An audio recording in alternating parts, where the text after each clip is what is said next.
గౌతమ బుద్ధుడు బాబాసాహెబ్ అంబేద్కర్ దార్శనిక మార్గంలో తమ ప్రభుత్వం పరిపాలన సాగిస్తోందని డిప్యూటీ సీఎం భట్టి అన్నారు. అంబేద్కర్ స్మృతివనంలో విశ్వశాంతిని కాంక్షిస్తూ పాదయాత్ర చేస్తున్న బౌద్ధ సన్యాసులతో జరిగిన సమావేశంలో ఆయన పాల్గొన్నారు.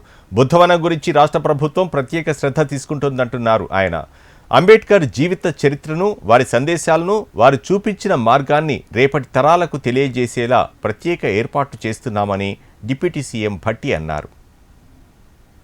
ఈ హక్కుల కోసం భారత రాజ్యాంగం డాక్టర్ బాబాసాహెబ్ అంబేద్కర్ ఏ హక్కులైతే కల్పించి ఉద్యోగ వ్యవస్థల్లో ప్రత్యేకంగా ఎస్సీ ఎస్టీ అసోసియేట్స్ కి ప్రత్యేక రాయితీలు ఇచ్చి ఆ హక్కులను కాపాడటం కోసం ఈ సంఘాలు నడిపిస్తూ మీరంతా ఉద్యోగస్తుల వాళ్ళ పరిరక్షణ కోసం ప్రయత్నం చేస్తున్నందుకు మీ అందరినీ నేను హృదయపూర్వకంగా అభినందిస్తూ భవిష్యత్తులో మీకు ఎక్కడ ఎటువంటి సమస్యలు వచ్చినా ఈ సంఘానికి సంబంధించి కానీ ఉద్యోగస్తులకు సంబంధించి కానీ ఈ ప్రభుత్వం ఆ సమస్యలను పరిష్కారం చేయడానికి సిద్దంగా ఉందని నేను చాలా స్పష్టంగా చెప్తా ఉన్నాను.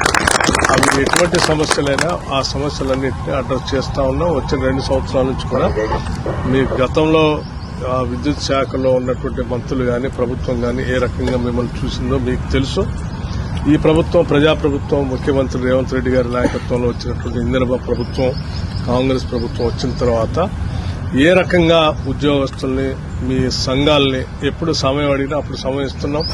ఎప్పుడు మీరు సమస్య మా దృష్టి తీసుకొచ్చినా ఆ సమస్య పరిష్కారం కోసం చేస్తున్నాం.